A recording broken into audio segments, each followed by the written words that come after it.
नमस्कार। हमारे साथ आज एक बहुत बढ़िया ज़बरदस्त और एक जज्बाती जो सीबीजी के लिए जज्बाती एक शख्स हमारे साथ मौजूद हैं, निखिल ऋषि, जो कि को फाउंडर हैं बायो एनर्जी सेक्टर के एक बहुत बड़ी प्रोमिनेंट IoT इनेबल्ड कंपनी जिसका नाम है बायो सारथी। स्वागत है निखिल आपका आइडियल फाउंडेशन के इस ब्लॉग में। हम पूरे प्रदेश में, देश में एक बड़ी विडंबना के दौर से गुजर रहे हैं, जो कि LPG की एक बड़ी विडंबना है। LPG की अवेलेबिलिटी एक बहुत बड़ा प्रॉब्लम हो गया है देश के लिए, जहां एक तरफ सरकारें, इंडस्ट्रीज और जो हमारे सप्लायर हैं उनके पास जवाब नहीं है।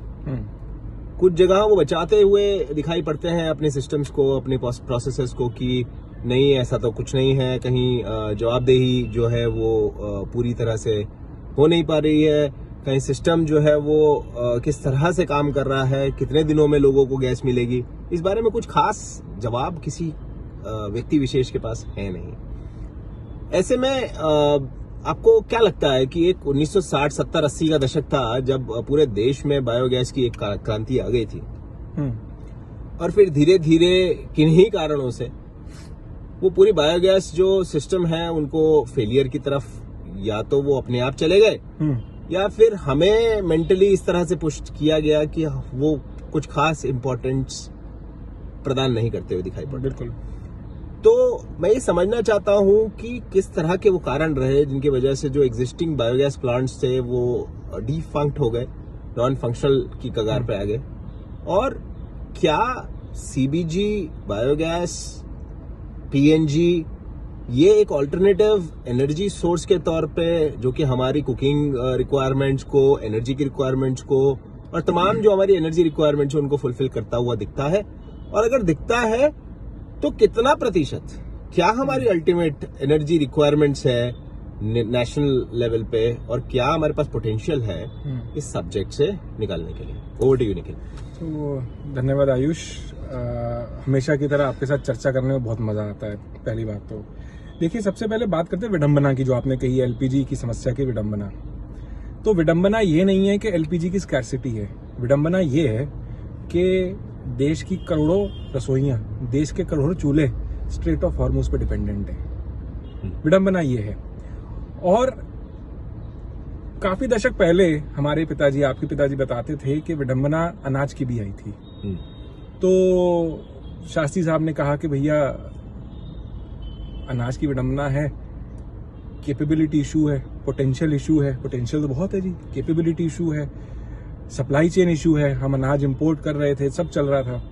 तो उन्होंने कहा कि जी अब ग्रीन रेवोल्यूशन आएगा, और आया। आज की डेट में दुनिया में कहीं समस्या हो तो हमारे यहां से अनाज जाता है। बिल्कुल, है ना।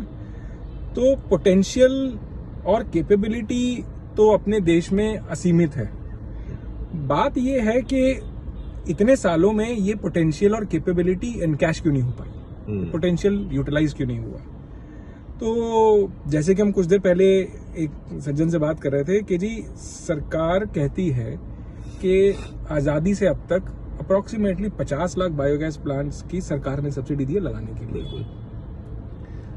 अब उन 50 लाख बायोगैस प्लांट्स में चल कितने रहे हैं किसी को कुछ नहीं पता है। क्यों नहीं चल रहे हैं, इसका कुछ कारण हमने एनालिसिस करे कि क्यों नहीं चल रहे हैं। तो पता लगा जी कि ये जो प्लांट्स लगे, इन प्लांट्स की एवरेज लाइफ स्पैन जो है वो 2-2.5 साल थी। 2-2.5 साल बाद आज भी देश में बायोगैस प्लांट बंद हो जाते हैं। किसी भी आप बुजुर्ग आदमी के पास जाएं, वो बोलेंगे बेटा बाल सफेद हो गए हैं, जिंदगी में आज तक कोई बायोगैस प्लांट चलते हुए नहीं देखा। ये एक फैक्ट है, बोलते चलते ही नहीं है, फालतू waste of time, waste of जगह, वेस्ट ऑफ रिसोर्सेज है, कोई फायदा नहीं है। तो क्यों बना रहे हैं हम इतने सारे, क्यों बना रहे हैं? बात वही है कि नेचुरल प्रोसेस है बायोगैस बनना। अब नेचुरल प्रोसेस को आप रोक नहीं सकते। गैस ने तो बनना ही बनना, आप सिर्फ गैस कैप्चर कर रहे हो। पहली बात तो हमने दिमाग से निकालते हम गैस बना रहे हैं। गैस तो बेचारे जो माइक्रोब्स हैं वो बना रहे हैं, हम तो वो जो गैस बना रहे हैं उसको कैप्चर कर रहे हैं। अब ये कैप्चर करने के जो प्रोसेस है, जो बायोगैस प्लांट्स बनते हैं इस गैस को कैप्चर करने के लिए एनारोबिक डाइजेशन के थ्रू, उसके अंदर होता ये है कि एवरेज लाइफ स्पैन कम क्यों है? कम इसलिए है क्योंकि हमारे को इंसेंटिवाइजेशन है बायोगैस प्लांट लगाने के लिए, बट बायोगैस प्लांट चलाने के लिए हमारे पास इंसेंटिवाइजेशन नहीं है। हमको ये समझ में आता है कि ये गाड़ी कितनी माइलेज देती है, हमको ये नहीं समझ में आता है कि हम कितने पैसे बचा रहे हैं, हमको सेविंग समझ में नहीं आती है। तो बायोगैस प्लांट ओरिजिनली कॉन्सेप्ट ये था कि आपकी सेविंग्स होगी, आप बाहर से एनर्जी सोर्सेज आपको अरेंज नहीं करने पड़ेंगे, आप इंडिपेंडेंट होंगे, अपनी एनर्जी खुद जनरेट करेंगे अपने यूटिलाइजेशन के लिए। अब इस दौरान क्या हुआ कि जो इंसेंटिवाइजेशन बायोगैस प्लांट्स लगाने के लिए हुआ, वो इंसेंटिवाइजेशन चलाने के लिए लोगों को नहीं मिला। लोगों को इससे आय नहीं मिल पाई। लोगों को जब आय नहीं मिली तो इंटरेस्ट धीरे धीरे खत्म हो गया। सबसे बड़ा कारण ये था। दूसरा सबसे बड़ा कारण ये है कि लोगों को ये नहीं समझ में आता कि इस प्लांट के अंदर चल क्या रहा है। अब जो बायोगैस प्लांट जब बना वो 15 से 25% एफिशिएंसी पे अगर चलेगा तो 2-2.5 साल में तो शरीर का हमारा अंग भी बंद हो जाएगा। तो बायोगैस प्लांट कौन सी बड़ी बात हुई? तो ये 15 से 25% एफिशिएंसी जीरो आने में 2-2.5 साल लगते हैं। हम एफिशिएंसी मॉनिटर नहीं करते, हमको ये नहीं पता लगता उसके अंदर समस्याएं क्या चल रही है। भगवान भरोसे चल रहा है, वो कीटाणु भरोसे चल रहा है प्लांट वो कीटाणु भरोसे चल रहा है।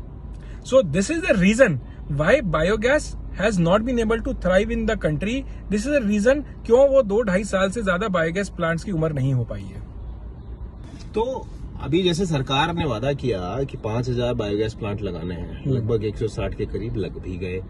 बहुत सारी कंपनियां आपके पास, हमारे पास, हम दोनों सामूहिक तौर पे जो भी प्रयास कर रहे हैं उन सबके पास, और तमाम जितनी कंपनियां अभी आप देखेंगे बाजार में, बहुत सारी कंपनियां पॉपअप हो गई हैं जो कहती हैं, क्लेम करती हैं कि भाई हम बायोगैस प्लांट लगाते हैं, बनाते हैं, चलाते हैं। तो इतने सारे प्लांट जो हैं, क्योंकि अल्टीमेटली आपने जैसा कहा कि कोई गैस तो बना नहीं रहा, गैस ट्रैप करने का जो प्रोसेस है और उसको चैनलाइज करने का जो प्रोसेस है उसकी हम यूटिलिटी की बात कर रहे हैं। तो इतने सारे प्लांट्स फंक्शनल अगर हो जाते हैं तो क्या एक व्यू पॉइंट आप देखते हैं, और उसको चलाने में जो एफिशिएंसी फेलियर है वो कैसे होंगे? इतने सारे प्लांट बना पाना और चला पाना क्या संभव है? देखिए, बिल्कुल संभव है इतने सारे प्लांट बनाना और चला पाना। और देश की एनर्जी इंडिपेंडेंस तभी आएगी जब हम एक डिसेंट्रलाइज एनर्जी सिस्टम्स बनाएंगे। डिसेंट्रलाइज एनर्जी सिस्टम का मतलब ये है कि जो आप बात कही आपने 5,000 बायोगैस प्लांट्स, वो 5,000 biogas plants technically CBG plants है, कंप्रेस्ड बायोगैस प्लांट्स, जो कि बहुत बड़े रूप में लगते हैं, जिसका वेस्ट होता है, वेस्ट इनपुट होता है 100 ton per day, 200 ton per day. ये साइज के प्लांट जो है जो 5,000 वाली लिस्ट में आते हैं। अब बात आती है कि क्या इनसे हमारी समस्याएं सॉल्व होंगी और क्या वो ऑप्टिमली ऑपरेट कर पाएंगे कि नहीं कर पाएंगे। देखिए, प्लांट लगाना एक अलग बात है जो कि एक प्रोजेक्ट का हिस्सा आ जाता है। डीपीआर निकला, प्रोजेक्ट फंड हुआ, हमने इंस्टॉल कर दिया, साल भर तक ईपीसी कंपनी ने चलाया, उसके बाद एग्जिट करके आप अपने रास्ते, मैं अपने रास्ते। बिल्कुल ठीक है। समस्या यहाँ पर है, देश में जितने बायोगैस प्लांट्स लग रहे हैं, जितनी ईपीसी कंपनीज लगा रही हैं, माफ कीजिएगा, बट हो यही रहा है क्योंकि मैं एक ईपीसी कंपनी हूं, मेरा ऑब्जेक्टिव है आपको 1 साल तक प्लांट चला के देना, जो अनुबंध है। बिल्कुल। समस्याएं 2 साल बाद आनी शुरू हो जाती है। Again unit economics comes into picture. जो समस्याएं वो 1 क्यूबिक मीटर के बायोगैस प्लांट में हैं, वो सेम समस्याएं एक 100 टन वेस्ट इनपुट के बायोगैस प्लांट में, बस स्केल ऑफ प्रॉब्लम बड़ा हो जाता है। तो जो सोल्यूशन एक 1 क्यूबिक मीटर घरेलू बायोगैस प्लांट के लिए इंप्लीमेंटेबल है, वही बड़ा स्केल करके आपको एक 100 टन बायोगैस प्लांट के अंदर भी इंप्लीमेंट करना पड़ेगा। एफिशिएंसी अगर 1 क्यूबिक मीटर में आ सकती है तो 100 टन में भी आ सकती है। आप अपने फाइनेंस वाले से बात करेंगे, वो बोलेंगे जी कि किसी भी इन्वेस्टर से बात करते हैं, what are your unit economics? So let us figure out the unit economics in biogas sector, and that can only come with data. Exactly. The reason it is not happening is क्योंकि कोई भी data monitoring of biogas plants के ऊपर focus नहीं करता है। Thank you so much ऋषि।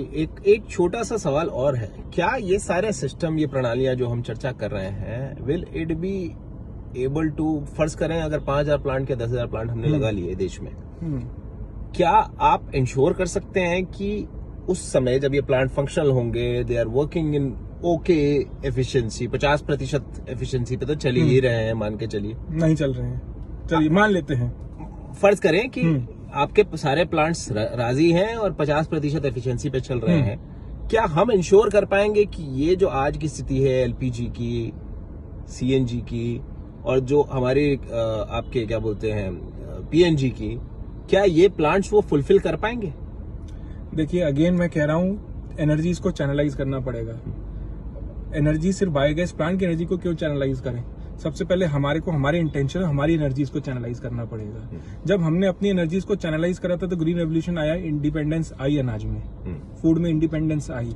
हमारे intentions अगर हम बायोगैस सेक्टर के लिए भी सही करें, हमारे इंटेंशंस सिर्फ एक दिखावा करना या सिर्फ एक बायोगैस प्लांट बनाना या बायोगैस प्लांट की अनाउंसमेंट करने तक ना रहें, उसको 5 साल तक उसी एफिशिएंसी पर चलाने तक के लिए रहें, तो इंडिपेंडेंस बिल्कुल आ सकती है। ये सारा जितना भी हम इन्वेस्टमेंट कर रहे हैं वो सारा का सारा इन्वेस्टमेंट हमको आरओआई दे सकता है। मैं हमेशा एक ही बात कहता हूं कि बायोगैस सेक्टर को इंफ्रास्ट्रक्चरल या केपेक्स की उतनी ज्यादा जरूरत नहीं है, क्योंकि इंफ्रास्ट्रक्चर तो ऑलरेडी बहुत एग्जिस्ट करता है। सोलर के लिए आप नया इंफ्रास्ट्रक्चर लगाते हैं, ईवी के लिए आप नया इंफ्रास्ट्रक्चर लगा रहे हैं, बायोगैस के लिए तो सारे देश को पता है, गांव के बच्चे को पता है कि भैया बायोगैस प्लांट कैसे। बात यह है कि उस इंफ्रास्ट्रक्चर को हमको ऑप्टिमल तरीके से चलाना है, उस इंफ्रास्ट्रक्चर को एफिशिएंट तरीके से चलाना है। समस्या ये है। Thank you so much. I wanted to bring your perspective to the process optimization part of it.